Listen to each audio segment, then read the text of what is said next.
በጌታችን በመድኃኒታችን በኢየሱስ ክርስቶስ ስም ሰላም እላችኋለሁ። እንደምን አደራችሁ? እንደምን ሰነበታችሁ? ቀደም ብሎ እንደተገለጸው ዛሬ ለእግዚአብሔር ቃል የአንዲት ነፍስ መዳን በእግዚአብሔርና በመላእክቱ ዘንድ ታላቅ ደስታ ይሆናል። ለምን?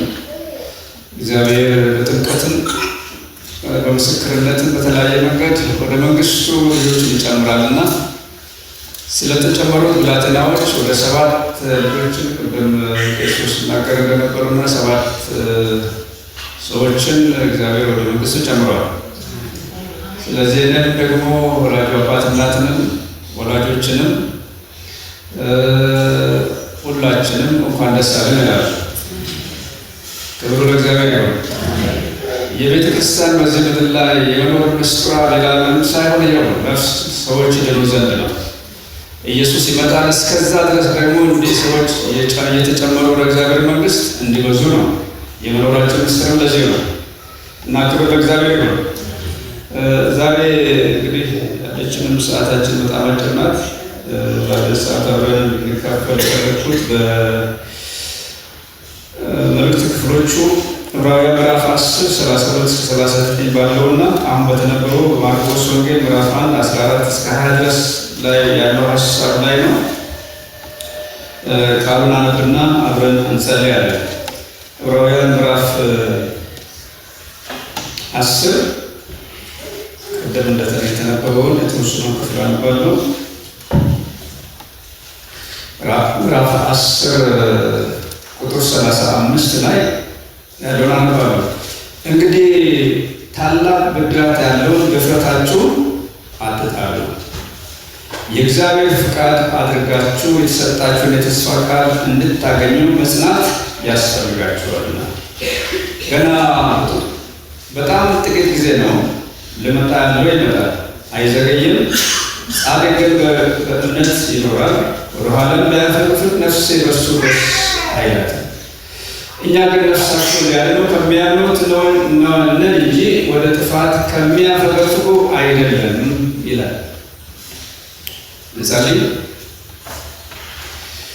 እግዚአብሔር አብ፣ እግዚአብሔር ወልድ፣ እግዚአብሔር መንፈስ ቅዱስ አንድ አምላክ በጌታችን በመድኃኒታችን በኢየሱስ ክርስቶስ ስም እናመሰግናለን።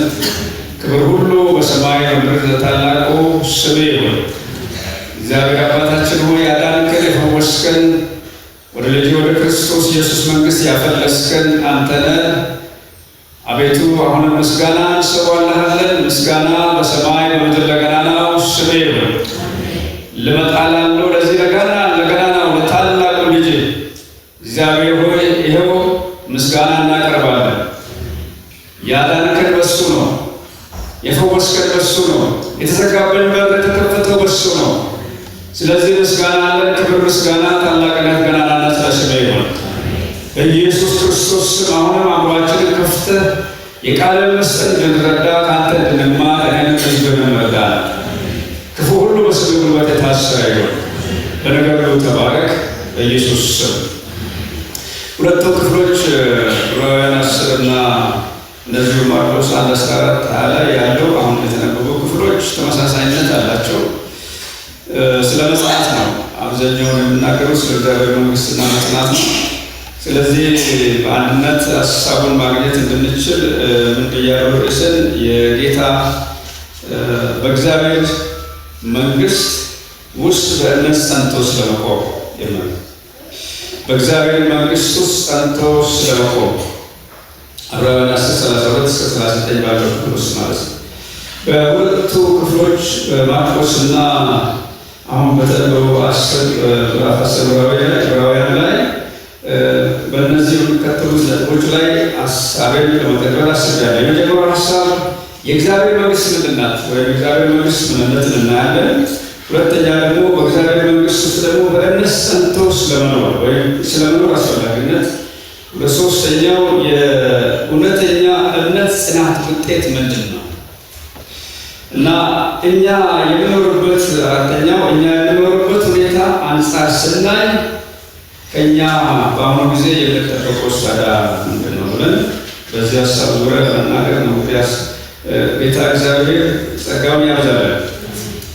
ወደ ዕብራዊ መጽሐፍ እንደው ባጭሩ ስናስብ ወይም ስናይ ይህ መጽሐፍ የዕብራዊ መጽሐፍ እንደምናውቀው ከ27ቱ የአዲስ ኪዳን መጽሐፍት አንዱ ነው። 13 ምዕራፎችን የያዘ ነው። በእነዚህ ምዕራፎች ውስጥ ደግሞ ይሄ ዕብራዊ ጸሐፊ ስሙ ባይጠቀስም ግን የሚያገርመውና የሚያስደንቀው በተለያዩ ክፍሎች ውስጥ የሚያተኩረው በማን ላይ ነው የሚባል በክርስቶስ ኢየሱስ ማዕከላዊነትና የበላይነት ላይ ነው። ኢየሱስ ክርስቶስ የበላይ እንደሆነ እሱ ለሁሉም ማዕከል እንደሆነ ይናገራል። እንደዚሁም ደግሞ ኢየሱስ ክርስቶስ ከአባቱ ከአብ ጋር በመሆን ዓለማትን በመፍጠር ሂደት ውስጥ ቀደምት ወይም እሱ ራሱ ደግሞ ፈጣሪ እንደነበረ በምዕራፍ 1 ዕብራዊ ምዕራፍ 1 ላይ ይናገራል። እንደዚሁም እግዚአብሔር አብ በመጨረሻው ዘመን ሁሉም ወራሽ ባደረገው በልጁ በክርስቶስ ኢየሱስ በኩል ለእኛ እንደተናገረ ደግሞ ይናገራል። በፍጥረታት ዓለማትን በመፍጠር ተናግሮናል ይላል። በምዕራፍ 1 ላይ እንደምናየው ከዛ እንደገና በነቢያቶች በኩል ተናግሮናል ይላል። ከዛ እንደገና ቀጥሎ ደግሞ ይላል በመጨረሻው ዘመን በልጁ በክርስቶስ ኢየሱስ ተናገረን ይላል። ሌላው ክርስቶስ ኢየሱስ ደግሞ ከሙሴና ከብሉይ ኪዳን ካህናት ጋር አገልግሎት ጋር ያነጻጽርና የክርስቶስ ኢየሱስ አገልግሎት ከካህናት ከሙሴም አገልግሎት እንደዚሁም ደግሞ ከካህናትም ከብሉይ ኪዳን ካህናት አገልግሎት ሁሉ የተሻለና የበላይ እንደሆነ ይገልጽልናል። እውነት ነው አይደል? ይሄኛው ዕብራዊ ጸሐፊ ብቻ ሳይሆን በሌሎቹም የ13ቱ የጳውሎስ መልእክቶች ላይ በደንብ ተነግሮናል። ያኛው በደንብ ጽፎልናል ጳውሎስ። ይሄኛው እንግዲህ ስሙን ስላልገለጸ ነው እንጂ ልክ ጳውሎስ እንደገለጠው አይነት አገላለጥ ነው ይሄኛው የሚገልጸው። ይሄ ዕብራዊ ጸሐፊ ተብሎ የተገለጠ ማለት ነው። ከዛ በኋላ በነጽነት እንደዚህ ከገለጠ በኋላ እንደገና ደግሞ በሌላኛው ደግሞ በእምነት ደግሞ ስለመጽናት በዚህ በተቀበላችሁ እምነት ደግሞ ወይም በተቀበልነው እምነት ጸንቶ ስለመኖር ይናገራል። ለዚህ ደግሞ ምሳሌ ያቀርባል። ምሳሌዎቹ ደግሞ የቀደሙት ከእናንተ በፊት የነበሩት የእምነት አርበኞች እነዚህ ናቸው ብሎ ከአቤል ጀምርና ምዕራፍ 11 ላይ ተከትናቸዋል። አቤል እንዲህ ነበር፣ አብርሃም እንዲህ ነበር፣ ይስሐቅ እንዲህ ነበር፣ ኖህ እንዲህ ነበር፣ እንደዚህ ነበሩ፣ እንዲህ ነበር ይልና መጨረሻ ላይ ሲያጠቃልል መጨረሻ 12ኛ ምዕራፍ ላይ ሲደርስ ደግሞ እነዚህ እንደ ዳመና በዙሪያችን ከቦ ካሉ ደግሞ እኛ ታዲያ ዋናው የሚመጣውን የእምነታችን ጅማሬና ፍጻሜውን ክርስቶስ ኢየሱስን እያየን ጉዟችንን ሩጫችንን እንቀጥል የሚል ነው። አሜን ይሁንልን። ኢየሱስ ክርስቶስ ይመጣል። ይሄ ጸሐፊ እንግዲህ ማንነቱ ባይገለጽም ግሉ ይሄ የጳውሎስ መልእክት ብሎ ነው ዕብራውያን ጸሐፊ መልእክት ወደ ጳውሎስ መልእክት ወደ ዕብራውያን ይላል። ግን ወደ ውስጥ ገብቶ የሚገርሙና የሚያስደንቁ ነገር መልእክቶቹ በሌሎቹ መልእክቶች ውስጥ በሮሜ ይሁን በቆሮንቶስ በፊልጵስዩስ በቆላስይስ በተሰሎንቄ ላይ ሲነገር ስናይ ጳውሎስ ስሙን ይገልጣል። እንዲህ ነው ስሜ እንደዚህ ነው ስሙን ይገልጣል። እዚህኛው ግን ስታዩት 13 ምዕራፎች አሉት። በ13ቱ ምዕራፎች ይሄ ሰው ወይም የጳውሎስ ስም ሲጠቀስ አይናል። ግን የሚገርሙና ይዘቱ ግን ተመሳሳይነት አለው ከአጠቃላይ ከጳውሎስ መልእክቶች ጋር ማለት ነው። ስለዚህ ነው የዕብራዊ ጸሐፊ ተብሎ የሚጠቀም የዕብራዊ ጸሐፊ ይባላል። እና መልእክቱ ደግሞ የተጻፈው መቼ እንደሆነ ሲነገር ደግሞ ኢየሩሳሌም ከተማና እንደዚሁም ደግሞ ቤተ መቅደሱ በ70 ዓመተ ምህረት ከመጥፋታቸው ከመፍረሳቸው በፊት እንደሆነ ይነገርለታል። ሮማን እንደምታውቁት የሰሎሞን ቤተ መቅደስ ፈረሰ በባቢሎናውያን አማካኝነት። ከዛ በኋላ እንደገና እነ ነህምያ እነ ዕዝራ መጥቶ ከስደት ከመጡ በኋላ ቤተ መቅደሱን አቆሙ። ከዛ መጨረሻ ኢየሱስ ክርስቶስ በዛው ቤተ መቅደስ ውስጥ እነ ነህምያ እነ ዕዝራ ባቆሙት ቤተ መቅደስ ተገለጠ። ወደ ቤተ መቅደሱ ገባ፣ እዛው አገለገለ። መጨረሻ ላይ ደግሞ እሱ በ33 ዓመት 33ኛ ዓመቱ አገልግሎቱን ጨርሶ ከሄደ በኋላ በ70 ዓመተ ምህረት ላይ ያ ሮማውያን እንደገና ደግሞ ያን ቤተ መቅደስ እንዳፈረሱት ከታሪክ ማስረጃዎች እንረዳለን። ነገር ግን አሁን 3ኛ ቤተ መቅደስ እናቆማለን ይላሉ ወገኖቻችን። እንግዲህ 3ኛ ቤተ መቅደስ አይቆምም እንግዲህ እንደ ቃሉ ማለት ነው።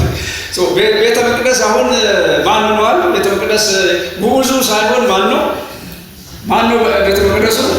ክርስቶስ ኢየሱስ ከተገለጠ በኋላ ቤተ መቅደስ ምዕመናን ሆኗል። ምክንያቱም ቤተ መቅደስ የቃሉ የሕጉ መኖሪያ ማለት ሕጉ የሚቀመጥበት 10ቱ ትእዛዛት ያለበት እንደገና ደግሞ መንፈስ ቅዱስ ማደሪያ የጸሎት ቤት የሆነው ይሄ ምዕመን ማለት ነው። እዛ ዕብራዊ ጻፍ እንደምናገራቸው ማለት ነው። ያመኑት ላመኑት እንደዚህ እንደነበረው ማለት ነው። ስለዚህ ወገኖቻችን በዚህ በአንደኛው መቶ ክፍለ ዘመን እንግዲህ አሁን ይመጣል መሲሁ። ያኛውን አልተቀበሉትም። አሁን ሊመጣ አለ መሲሁ ይመጣል። በብሉይ ኪዳን ውስጥ ያለውን ጥናት በሚገባ በጥልቀት አላዩትም። አፈጻጸሙንም አልተቀበሉትም። ያኔ እሱ በመካከላቸው ሲገለጥና ሌሎች እነ ጳውሎስ እና ይሄ ዕብራዊ ጻፍም ሌሎች ሲቀበሉ እነሱ አልተቀበሉም። አሁንም የነሱ ጄኔሬሽን የነሱ ትውልድ ተከታዮች ይሄን እምነት ደግሞ የሚከተሉት አይ ገና ይመጣል እያሉ ቤተ መቅደስ ለማገባት ይሮራሉ። ጥጃዎቹ እየተዘጋጁ እንደሆነ ታስባላችሁ። ዓለምን ትመረምራላችሁ እንግዲህ አይደል? ስለዚህ ኢየሱስ ተገልጧል። ኢየሱስ ተገልጧል። የመጀመሪያው ምዕራፍ ኢየሱስ እንደተናገረ ተገልጧል። ገና የሚገለጥ ሳይሆን አሁን ስራውን ሰርቶ ዳግም ሊመጣ ያለውን ኢየሱስ ነው የምንጠብቀው። ክብር ለእግዚአብሔር ይሁን። ስለዚህ ይሄ በወቅቱ እንግዲህ የመልእክቱ ተቀባይ የነበሩትን እንደዚህ እንደምናየው ከመልእክቱ አቀራረብ ማለት ነው የብሉይ ኪዳንን ይበልጥ የሚያውቁ አይሁዳዊ ክርስቲያኖች ወይም ደግሞ ወንጌልን ለተቀበሉ ምዕመናን እንደሆነ ከዚህ ከመልእክቱ መረዳት እንችላለን። የመልእክቱ መሪ ሀሳብ ደግሞ በትኩረት ስናይ አሮጌ የአይሁድ ስርዓት አልፈዋል ይላል። አሮጌ ስርዓቱ ቀድሞ የነበረው በእነ ሙሴ የነበረው ስርዓቱ ምን ሆኗል? አልፏል። አሁን ልዩ በሆነው በክርስቶስ ክህነት ተተክተዋል ይላል። እውነተኛ ወደ ሆነው ወደ ሰማያዊ የእግዚአብሔር መቅደስ ብቻ መመልከት ያስፈልጋቸዋል ብሎ ይላቸዋል። አሁን ኢየሱስ ክርስቶስ ወደዚህ ምድር መጥቶ ተገልጦ እንደ ቃሉ ማለት ነው። ከዛ በኋላ ተሰቅሎ ሞቶ ከሙታንም ተነስቶ ወደ ሰማይ አድርጎ ይልቁንስ አሁን ለሁለተኛ ጊዜ በመምጣት ላይ ይገኛል። እሱም ጠብቁት ይላል እና ስለዚህ በእምነታችሁ ጸንታችሁ ምን አድርጉ? ቁሙ ይላል። አትናወጡ ብሎ ይላል። ስለዚህ ያ ሰውዬ የተናገረው ወይ ጻፊ የተናገረው ለእኔና ለእናንተ እውነት ነው ማለት ነው። ምክንያቱም እሱ የሚሰብክለትን ወይም የሰበከውና ያስተማረው ጌታ ነው። እኛም ተቀብለን የህይወታችን ማዕከል ያደረገ የኑሯችን ማዕከል ያደረገ ነው። ኢየሱስ ክርስቶስ ተገልጧል፣ በህይወታችን ነግሷል። መገለጡን ደግሞ እኛ ደግሞ በህይወታችን አጣጥመናል። በሰላሙ፣ በፍቅሩ፣ በደስታው በውስጣችን አጣጥመናል። ሰው ነገርን አንፈልግም። እሱ ራሱ በልባችን ውስጥ ሰላም ሰጥቶናል። ክብር ለእግዚአብሔር ይሁን። ስለዚህ ኢየሱስ ክርስቶስን መጥቶ ደግሞ በማርቆስ ወንጌል አሁን እንዳነበብነው እንግዲህ ሁለተኛ ሀሳቤ የእግዚአብሔር መንግስት ታዲያ ምንድን ናት ስንል እግዚአብሔር መንግስትን ደግሞ በዚህ ምድር ላይ ለማቆም ሲመጣ ኢየሱስ ክርስቶስ እንደዚህ ነው ያለ። በማርቆስ ወንጌል ምዕራፍ 1 ቁጥር 15 ላይ እንዲህ አለ። ጌታ ኢየሱስ ክርስቶስ ከተገለጠና ተገለጠና ምን አለ? ጊዜው ደርሷል።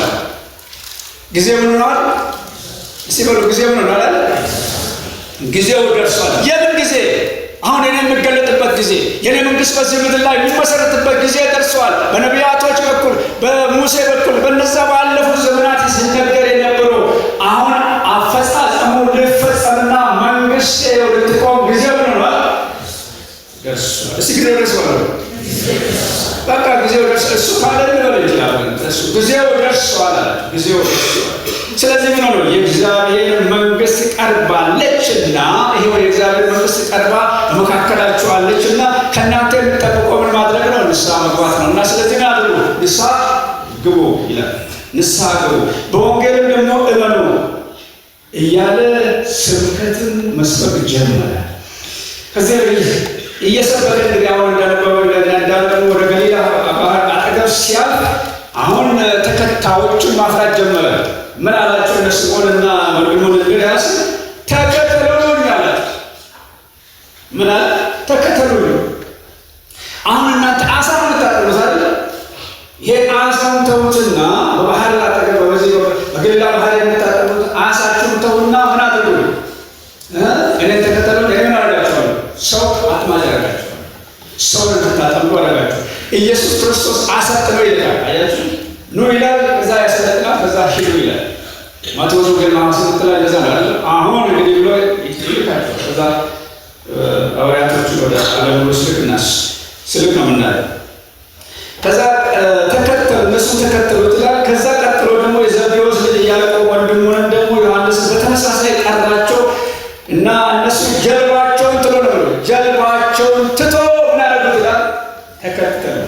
ተከትሎ ሄዱ ይላል። ስለዚህ በዚህ አይነት መንገድ ነው እንግዲህ ጌታችን ኢየሱስ ክርስቶስ እየሰበከ የእሱን አማኞችን እያሰባሰበ የእግዚአብሔርን መንግስት በዚች ምድር ላይ እናደረገ አቆማት ማለት ነው። ክብር ለእግዚአብሔር ይሁን እና በዚህ አይነት መንገድ ነው እንግዲህ ከዛ በኋላ እነሱ እያዩ ሄዶ ተሰቀለ፣ ሞተ፣ ተቀበረ፣ በሶስተኛው ቀን ደግሞ ከሙታን ተነሳ፣ አረገ፣ ወደ ሰማይ ወጣ፣ በአባቱ ቀኝ ተቀመጠ። ከዛ ቤተክርስቲያንን በአንተ ላይ እመሰርታለሁ እንዳለ በቤተክርስቲያኑ በዚህ ምድር ላይ በነዛው በምእመኖች ማለት ነው መንፈስ ቅዱስ በእነሱ አስሮ ሐዋርያት ሥራ ምዕራፍ 2 ላይ ማለት ነው በ50ኛው ቀን በ120 በኋላ ደግሞ 3000 ላይ የእግዚአብሔር መንፈስ ፈስሶባቸው በኢሜል በኩል እንደተናገረው ምዕራፍ 2 ላይ ማለት ነው መንፈስ ቅዱስን ተቀበሉ። ከዛ ከኢየሩሳሌም ጀምሮ ይኸው ሰባኪዎቹ ነው። ከዛ በኋላ ያ ቃል እየሰፋ ዕብራዊ ጻፍም ይህንን ተከትሎ ነው እንግዲህ ሰባኪ ነው እነ ጳውሎስ እነ ፊልጶስ ሌሎች ሐዋርያቶች ማለት ነው። እና ያቺ የእግዚአብሔር መንግስት ወይ ቤተክርስቲያን ማለት ነው ውክልናውን የያዘችው የእግዚአብሔር መንግስት ውክልና ይዛ በዚህ ምድር ላይ እንድትሰራ የተመሰረችው ቤተክርስቲያን እንግዲህ ይሄው እስከ ዛሬ ድረስ ማለች።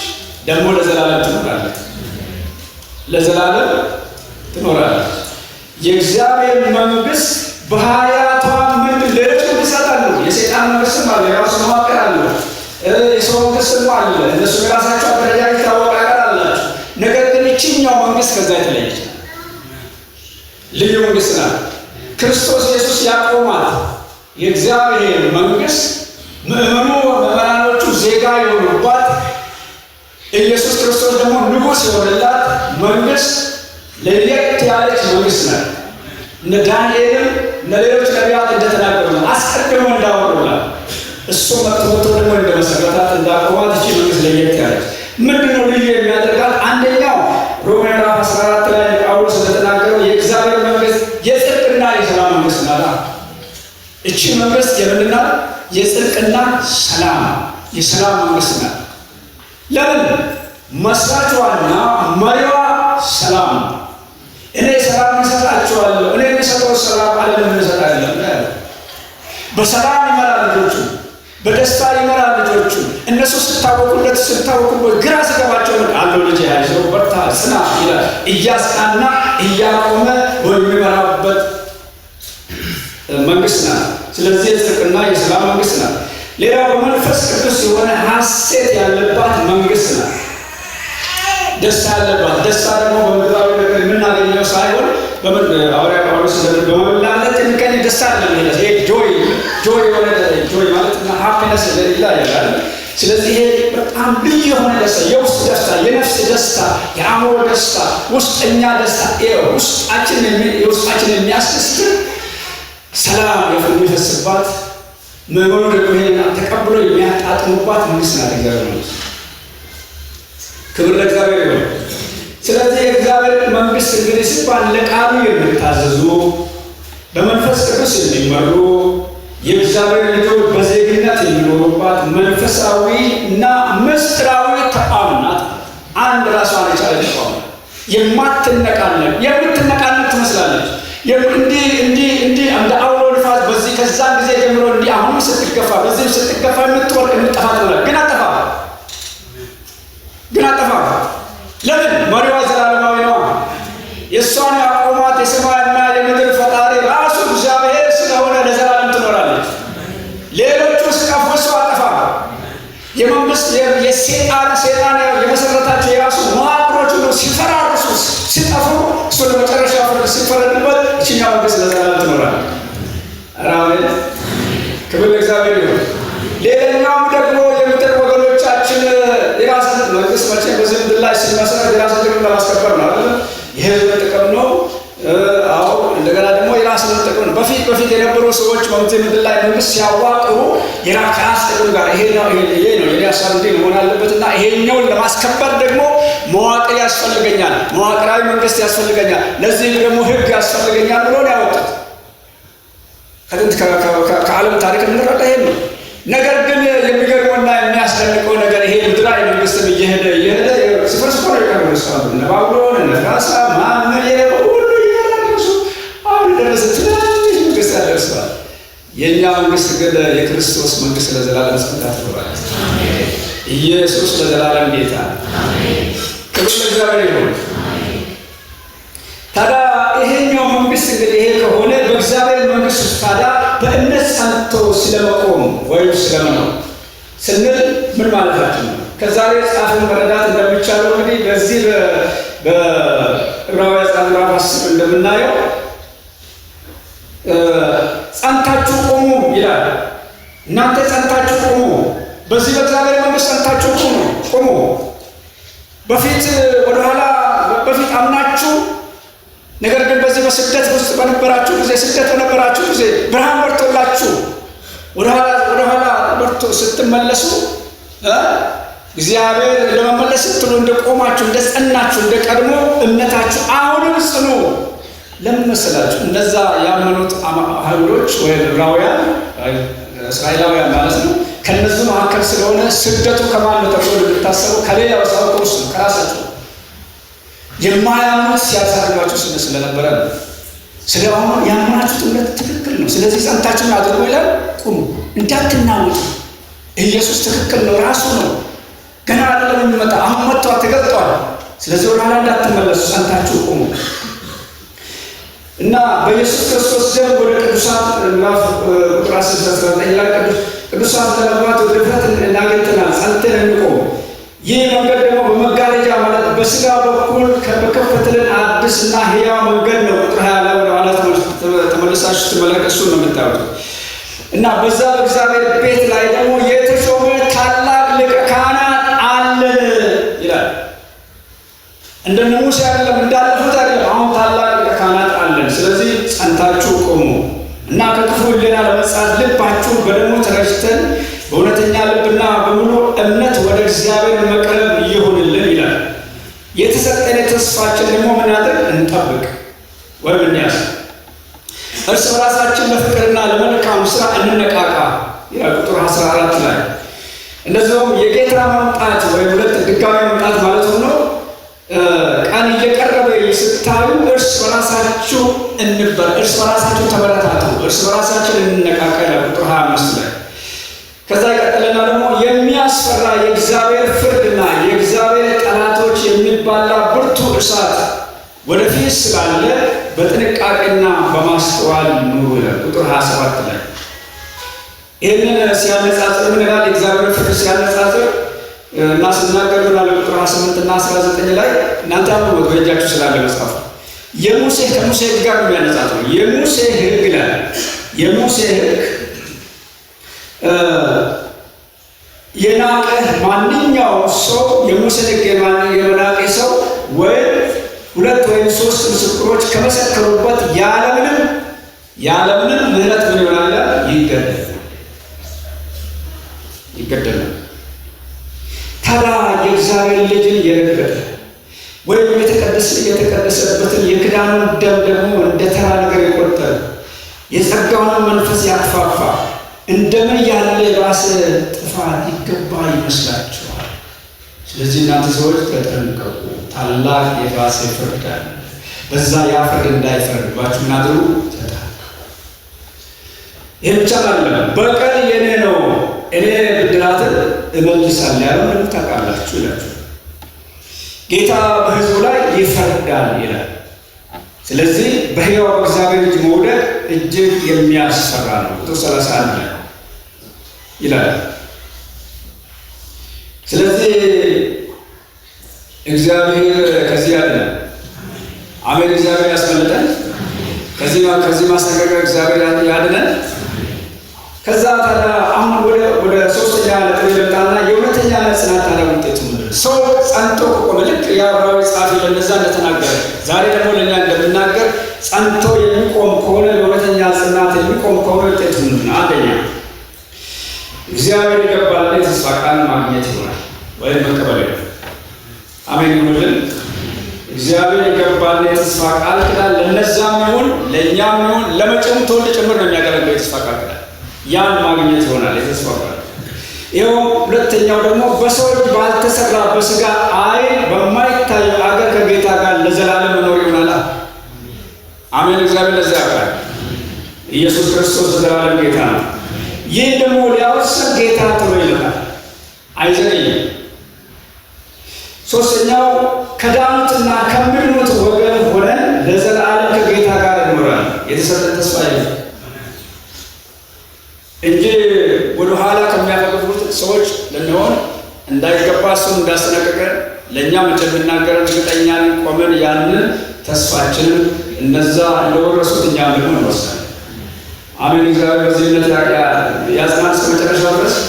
ከዛ ደግሞ ምስክሮች ቅድም እንዳልኩ ምስክሮች ምዕራፍ 11 ላይ ጠቅስላችኋል። እነዚህ ምስክሮች እንደዚህ ካሉን እስከ መጨረሻው ድረስ እናንተም ጽኑና ያንን ውረሱ ይላል። የነዛን ወደ እንደምታውቁት 11 በጣም ዘርዘር ያለ እያንዳንዱ ሰዎች በክርስቶስ ኢየሱስ ገና እኮ ሳይገለጥ ነው። የሚገርመው ነገር ገና ወደዚህ በስጋ ሳይገለጥ አሻግሮ አይቶ እንደ አቤል የመሳሰሉ እንደ አብርሃም ይስሐቅ እንደ ኖህ የመሳሰሉ ይህን ጌታ ገና በስጋ ሳይገለጥ ወደዚህ ምድር ሳይገለጥ ሳይመጣ አምኑት። ነቢያቶችም እንደዛ ማለት ነው። ስለዚህ ይሄ ታላቅ እምነት ኑሯቸው ነው። እነዛም ያለፈ ቁጥር 12 ብናነብ ደስ ይለኛል። እንግዲህ ካለ የነሱን ከተነተነ በኋላ ቁጥር 12 ላይ ያለው ምዕራፍ 12 ቁጥር 1 እንደዚህ ይላል።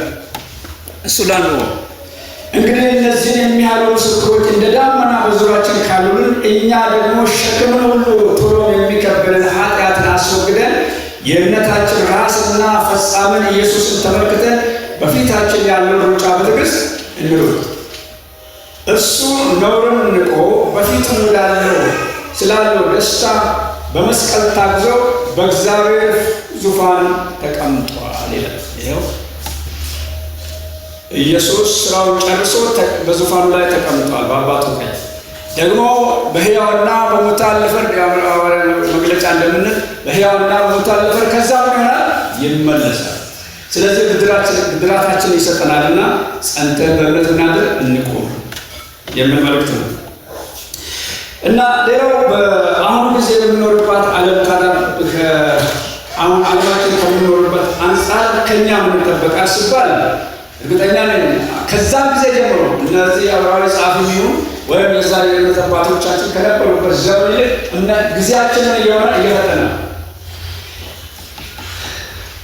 የክርስቶስ ተቃዋሚ በጣም በዛው ቀን እየበዛ ያለፈ ዘመን ነው። ስለዚህ ከኛ ምን ይጠበቃል ስንል በሚገጥመን ማናቸውም መከራ፣ ፈተና በእምነት ጸንቶ መኖር ይሆንልን። አሜን። ጌታ ይባርክ። እነሱ ቆመው ነው ያለፉት በዚሁ በመከራና ፈተና ውስጥ። እኛም ደግሞ የእነሱን አርአያ ተከትለን እንድንቆምና አገራችን እንድንገባ እግዚአብሔር ይርዳል። አገራችን የት ነው አለ? በሉ እንጂ አገራችን የት ነው?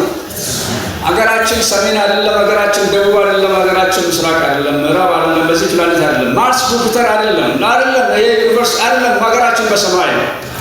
በእጅ ያልተሰራች ገና አዲስ ውብና አስደናቂ ከተማ ትመጣለች እና አዲስ ሰማይ አዲስ ምድር ደግሞ ይገለጣል። እሱን ነው እኛ የምናየው። ደግሞ እነሱን ብቻ ከተማውን ብቻ ማለት አይደለም፣ ወይም አዲስ ሰማይ አዲስ ምድር ማለት ብቻ አይደለም። እነዛ እልፍ አእላፋት መላእክቶች ዛሬ በቃሉ ውስጥ የምንሰማቸውን ፊት ለፊት እነሱ ማለት ብቻ አይደለም፣ ዋነኛውን መሪ ያዳነን ጌታ ፊት ለፊት እናያለን። አሜን ይሁንልና። ስለዚህ የዛሬውን መከራና ወደፊት የሚጠብቀንን ክብር ጳውሎስ እንዳለ ማለት ነው ስናነጻጽር እንደምን ቆጥራለን አለ? እንደ ጉሩፍ እንደምን ማለት ነው። 70 ከዛ በኋላ ያልፋል። እኛ እንገባለን አዲስ ነገር። ስለዚህ ድፍረታችሁን እንዳታድርጉ አትጣሉ ያለ ለዚህ ድፍረታችሁን አትጣሉ። በማለት ያላችሁን ድፍረት በክርስቶስ ኢየሱስ ላይ ያላችሁን ድፍረት በእናንተ ትግነት አይደለም፣ በእናንተ ሀብትና ንብረት አይደለም፣ በእናንተ ችሎታ በእናንተ እውቀት ላይ አይደለም፣ በክርስቶስ ኢየሱስ ላይ ያላችሁን ድፍረት እንዳታድርጉ አትጣሉ። እሱ ነው የሚያስገባችሁ፣ እሱ ነው እዛ ጋር የሚያደርሳችሁ፣ እሱ ነው ፊት ለፊት እንድታዩ የሚያደርጋችሁ እያለ ነው የእግዚአብሔር ቃል ወይም መንፈስ ቅዱስ። ድፍረታችሁን ምን አታድርጉ? አትጣሉ፣ አትተው፣ ጸንታችሁ ቁሙ። ለምን ሊመጣ ያለው ይመጣል፣ አይዘገይም፣ ይመጣል። ይሄ 2000 ዓመት አስቆጠረ። ያው ስንተኛው 2018 ስንተኛውን ዓመት ልናገሩ ነው? 2018 ላይ ልናገሩ ነው አይደል? ግን ስራውን ሰርቶ ከሄደ ከ33 ዓመት ጀምሮ ነው ሄደው። እንግዲህ 33 ዓመት ነው በዚህ ምድር ላይ ቆየው። ከዛ ስናቀናንስ ወደ 1900 ምናምን አካባቢ ነው የሚመጣው አይደል? ከሄደ እንኳን ማለት ነው እንጂ ከዛ በፊት እዚህ ነበረ ማለት ነው። እኛ አሁን የምናከብረው ልደቱን ነው። ከዛ ስንቆይ ትንሣኤውን እናከብራለን። ስለዚህ ይሄ ጌታ እንደዚህ ትንሣኤውን የምናከብርበት ማይዋን ነው፣ ልደቱን የምናከብርለት እንደገና ደግሞ ትንሣኤውን የምናከብርለት። አቤት አጀቡ እኮ አይጣልም እናንተ። ለልደቱ ጊዜ ለምንድን ነው ለትንሣኤው ጊዜ አሁንማ ተለውጦ ትንሣኤው ልደቱ ገና የሚልም ነው። እግዚአብሔር ቃል ይለውጥልን። የገና አባት እሱ ነው። አሁን ፍለግተን ይታይ ገና ከዛ ደግሞ የምንበላው እግዚአብሔር ሀሳባችን ይለውጥልን። እግዚአብሔር ወደ መስመሩ ይመልስ። ኢየሱስ የትንሣኤ ጌታ ተመልሶ ይመጣል። ኢየሱስ ይመለሳል። ደግሞ ለመመለሱና ለመምጣቱ ሁኔታዎች ራሱ ይመሰክሩለታል። ኢየሱስ በላይ ነው። ክብር ለእግዚአብሔር ይሁን። ስለዚህ እምነታችንን እንዳንጥል እግዚአብሔር ይርዳል። በእግዚአብሔር ቃልና በመንፈስ ቅዱስ ዘወትር መሙላት፣ ዘወትር በቃሉ ላይ በተመሰረተ በመንፈስ ቅዱስ ምሪት በመጸለይ በመንፈስ ጸልዩ ይላል ኤፌሶን ምዕራፍ 6 ቁጥር 18 ላይ በመንፈስ ጸልዩ፣ በስጋ አይደለም በመንፈስ ጸልዩ ይላል ጳውሎስ። ስለዚህ በመንፈስ እየጸለይ በጌታ መንፈስ ቅዱስ እየተመራ የኢየሱስን መገለጥ እንድንጠባበቅ እግዚአብሔር ይርዳል። ሌላው ደግሞ ዘመኑን ዋጁ ይላል። ቀኖቹ ክፉ ናቸው። ስለዚህ ዘመኑን ዋጁ፣ ዘመኑን ተቆጣጠሩት። ዘመኑ አይግዛችሁ፣ ሁኔታዎች እናንተ አይግዛ፣ እናንተ ግን በዘመኑ ላይ ይበላል ነው እግዚአብሔር ይርዳል እንጂ። ምክንያቱም እናንተ የመንግስቱ ዜጎች ናቸው። እዚህ ምድር ላይ ቀሪዎች አይደላችሁም። እናንተ እውነተኛ ማናኖች ማለት ነው። እውነተኛ ክርስቶስ ኢየሱስ የገባቸውና ከክርስቶስ ኢየሱስ የተነካኩ የክርስቶስ ኢየሱስ ሕልውና የገባቸው የመንፈስ ቅዱስ ታላቅነትና ገናናነት የገባቸው ማጽናናቱ የገባቸው ልጆች አሁን ለዚህ ዓለም ቦታ ስፍራ ይሰጣሉ። ምክንያቱም ይጠብቃሉ። ክብር ለእግዚአብሔር። ኢየሱስ ይመጣል። ኢየሱስ ይመጣል። ስለዚህ ይሄ የሚመጣው ጌታ በድል ለመቀበል እንድንዘጋጅ እግዚአብሔር ይርዳል። ሊመጣ ያለው ይሆናል በሮጅ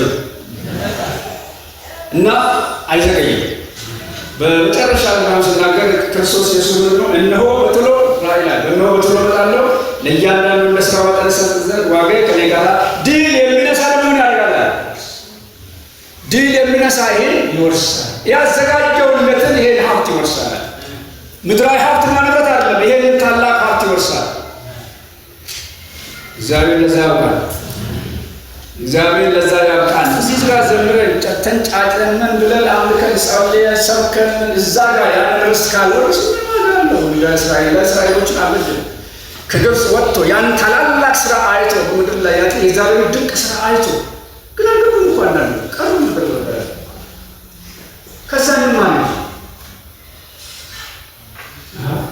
ምን ነው ለኢያሱና ለሙሴ ቀርቦ ለሁሉም ነው 6000 ሕዝብ ነው የተነገረው ቃሉ ወይም ታምራቱ ያያ ሁሉ ነው። ግን ከዛ ውስጥ ስንቱ ነው የገባው?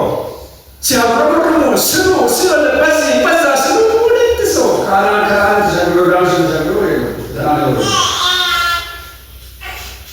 ለሁሉ የተጻፈ ትምህርታችን ነው። አሁን መስመራችን ጥሩ ነው። አሁን መስመራችን ጥሩ ነው። አሁን ማስተማራችን ጥሩ ነው። አሁን ማድረጋችን ጥሩ ነው። ታላፍሳናችን ሲል ይህና የእናንተ ቤተክርስቲያን በአጠቃላይ የኢትዮጵያ ምትሆን የአፍሪካ የወላ ዓለማችን የዘመኗ ቤተክርስቲያን አሁን ክርስቶስ ኢየሱስ ሊመጣ ያለው የምትጠባበቅ ቤተክርስቲያን እውነተኛ ቤተክርስቲያን አቋሙ ይመስላል። እግዚአብሔር የሰማኑ ቃል እግዚአብሔር እውነተኛ ነጻተን የምናደርግ እውነተኛ ነጻተን የምናደርግ እንጸልይ።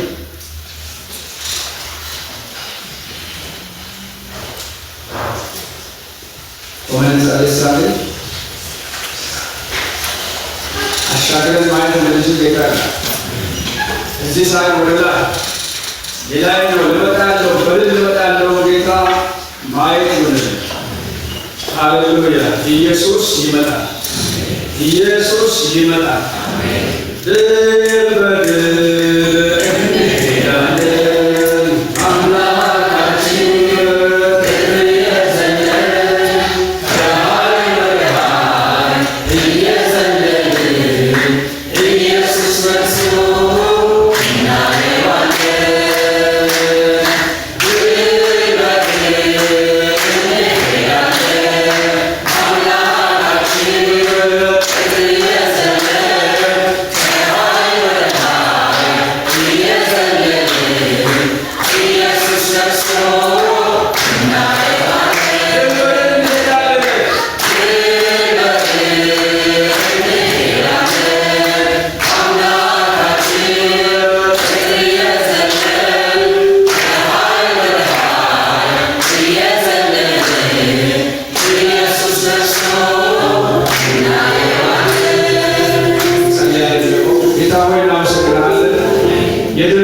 ድል ያጎናጸፍከን አንተ የጨለማው ገዥ ዲያብሎስን ሥራ አፍርሰህ እኛን ከጨለማ ወደሚደነቅ ብርሃን ያመጣን አንተ ነህና ክብር፣ ምስጋና፣ ታላቅነት፣ ገናናነት ለስምህ ይሁን።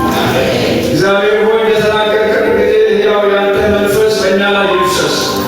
የሚያጸና ሕዝብን የሚያጸና የሚያቆም እስከ መጨረሻ የሚጸና እርሱ ይድናል እንዳልከን እንደ ቃልህ በጌታ በኢየሱስ እንጸልያለን። ቅዱሱ መንፈስ በእኛ በሕዝብ ላይ ይፍሰስ፣ በኢየሱስም ይፍሰስ።